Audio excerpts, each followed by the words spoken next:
Okay, as you can see, I've got one wash coat put on. You can see how thin it is. It's very, very thin. You can still see the wood coming through. Probably 2 more coats would probably be what you would need to get this fully covered. When everything gets done and we start putting other colors right up under the edge of this, as you can see along here, under the throat, along the side here, the back of the neck, and then around the head. When we start putting other colors there, we'll come back later and we'll actually bring parts of those feather out into that where it looks like hair laying over the tops of another part of the piece we just covered. But right now we're just blocking it in. That's all we're going to do. So we'll continue with the blocking in. We'll go ahead and come back with the white again. And again, every once in a while I like to keep my paint sprayed a little bit with this mister just to make sure it stays wet and doesn't dry out on me. You can sometimes get this too wet and it'll look like it's just water with a little bit of tint in it. Alright, now we're going to come back with the black like I did before. So what I'll do is I'll start adding the black again. And if you notice, it starts to change a little bit. Gets a little bit more depth to it as we start putting a second layer of color on here. Again, we do it the same way we did before. We'll run the black along here at one edge, then I'll run the white right along this next edge. Just a little too much water, there we go. Just dumped it off on a paper towel. And then I come back with the blending brush. Just right along that edge. As you build up on the blending brush, always wipe the end of it off a little bit as you go. As you can see, I've just made a soft transition, and I can go ahead and finish out this white area here on here. I'll bring the white back down to that edge on the underneath the throat and run some black right up against that. Get a little bit more black on there, so it will go on there. And then, as you can see, I'm going to blend that off to make that soft transition. And then just continue on around the other side. Keep doing the black.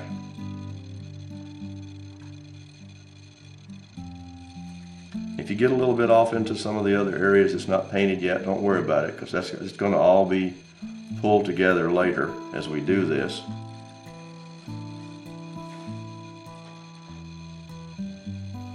These chickadees have a nice little black under their neck. That's what identifies them so much, is this little white cheek patches and that little black head. Okay, I'll run the black up against that right there like that. And then I'll just take some more white.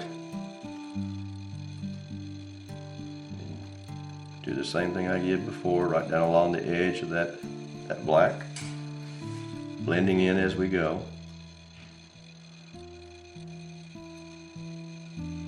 Just get rid of that hard line. You don't want it to look like you've just drawn a picture with paint. You want it to blend together and soften it.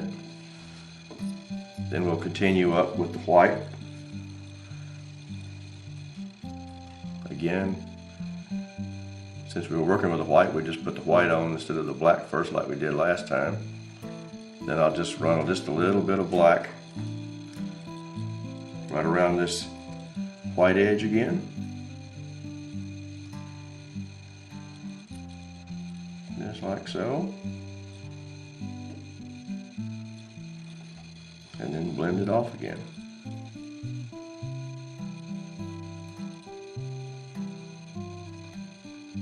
There we go. Nice soft line. And I'll just come back again with some more black here and finish painting out the crown on the top of the head. You can see how that's starting to fill in. Make it nice and flat area up here. You want to keep that. You notice I got it started to get a little bit thin on me because I put a little bit more water into the paint, but that's that's what happens, because you're going to have to do probably a couple more coats on this thing. We'll get it done. But always, I use a hair dryer to dry in between each time I do this. So if you've got your water too thin and you put it on and it's kind of watery on top, if you put the thing on high speed, it's going to blow it all off. So use it at a low speed when you're drying these. There, as you can see, I've added the white cheek patch, which I need to finish out here. You can see the white cheek patch right here. I'm going to finish adding the white to it, just to finish filling it in.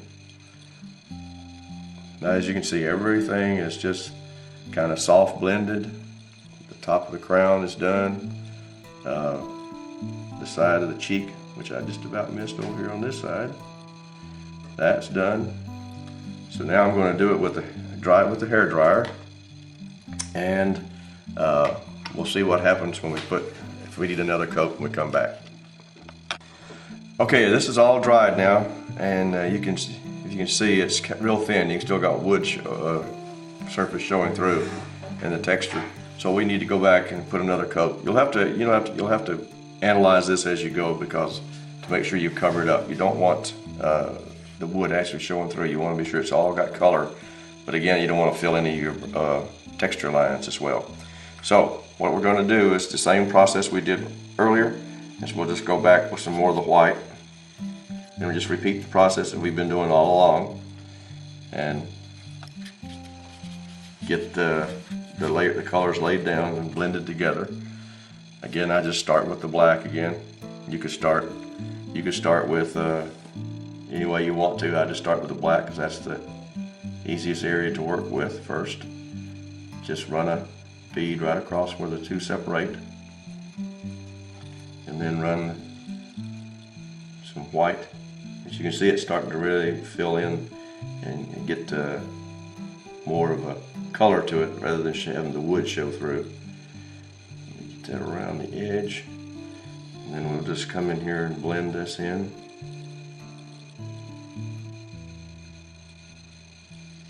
Get rid of that hard line. There we go. Now since we got the white still going, we'll just come down here with the white to the cheek pattern, and then we'll run some black right along that edge. And be sure you get the colors right up against each other, because if you don't, it's kind of hard to blend them if you leave a space. So be sure you get them up against each other. Sometimes if they overlap, that's fine too. Okay, we'll just continue on around underneath that bib. That's what this is called. Put some on the bill, and we'll just continue painting that around there like that.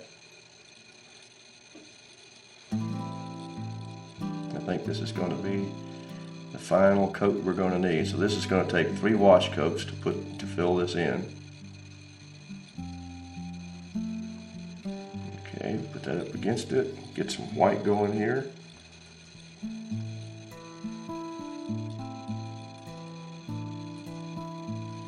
Come back in and blend that out.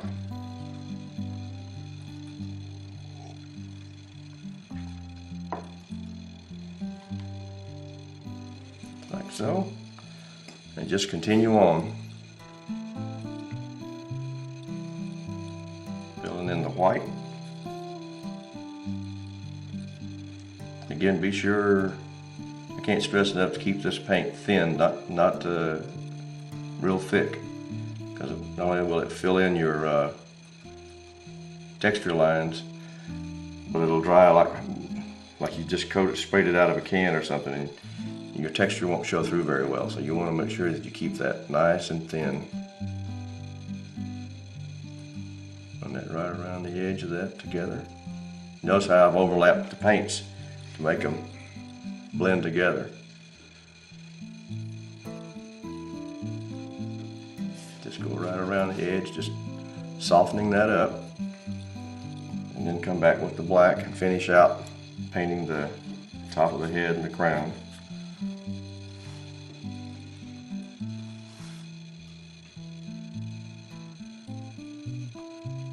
Yeah, I think this is going to do just right. It's what we need.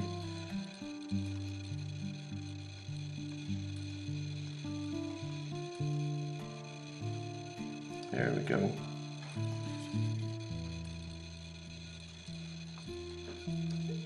If it's just a little bit shows through, that's fine. We're going to come back and put a wash on this later, like a carbon black, real thin wash, so that it can, and you'll be able to see it. Got just a little bit that came off right there that I need to blend out. That's the beauty part about using this, is it's nice, and as long as it's still nice and wet, you can blend that pretty well.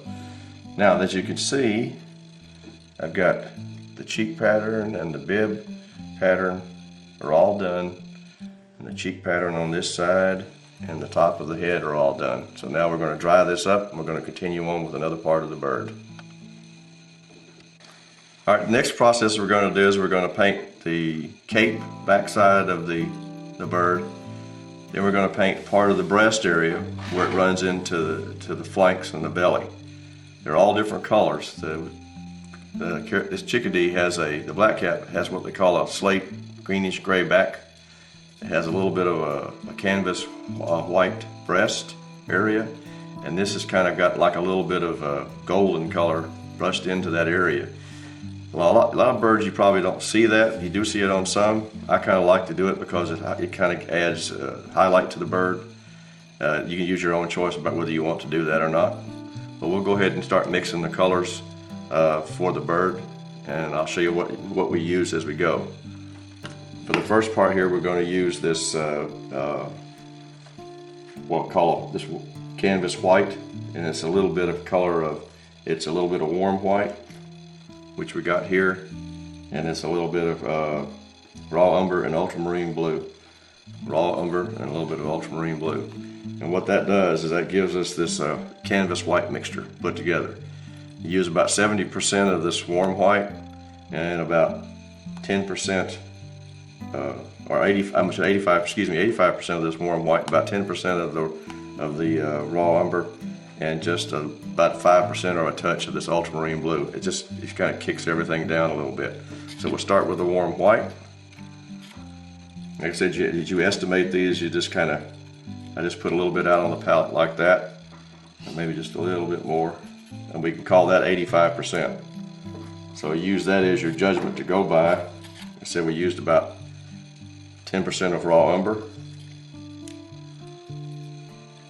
Put a little bit of that out there. Whoops. Need to mix it up in the tube a little bit. It's set for a while, so it needs to be kind of kneaded just a little bit. That happens sometimes. You haven't used a color for a while. Just knead it up a little bit. And then we'll put some in here. Just a touch of it. If it wants to come out of the tube.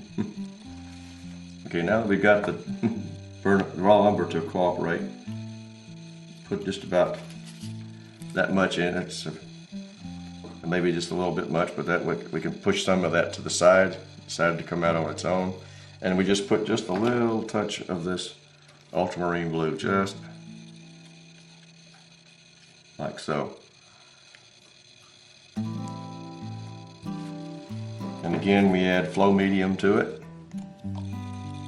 to get make it flow off the brush easier. And we can add a little bit of retarder to it just to kind of slow down the drying process. And then we just mix all this together. I'm going to pull some of this raw umber to the side and bring it all over here and mix it up.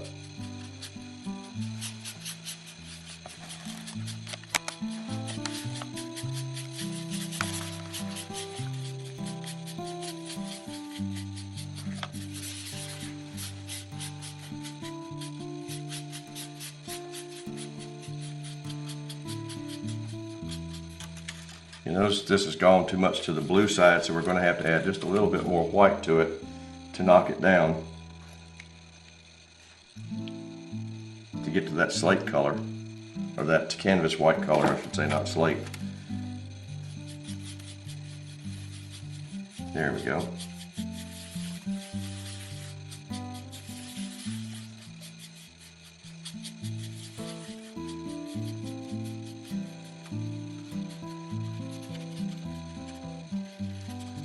Okay, that's that one color. Now we're going to have to mix another color that is just for this greenish gray that goes onto the back, and that's raw umber, warm white, yellow oxide, and ultramarine blue. So we need, again, some more warm white.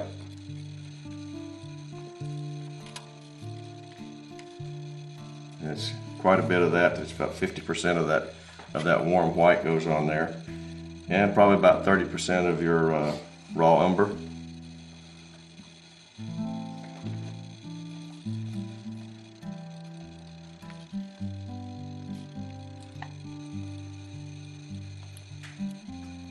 And then we have some yellow oxide.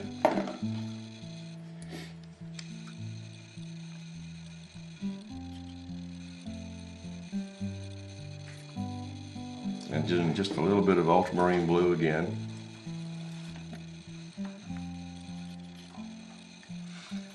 But we can add just a little bit more raw umber, because I think we need just a little bit of that. You'll find as you go along you may need to add just a little bit more as you work this, because whatever you're using as your guide or your pictures to go by, you want to be sure that you try to match as close as possible, have good photos to do this with. So match your color as close as you can. But if you've got a bird to work with, that's even better, or a study skin, or a taxidermied mount, or whatever. Now you can see this color that I've got mixed here. It's got that kind of a greenish gray color to it.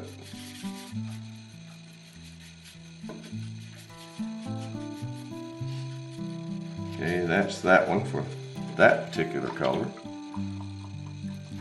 Now if we do the flanks, which we're going to do, which has that yellow oxide, that's just a little bit of warm white, yellow oxide, and raw sienna. You could actually use yellow oxide and white, but some of these others kind of help it to add depth to the paint as you're doing it. So we're going to use a little bit of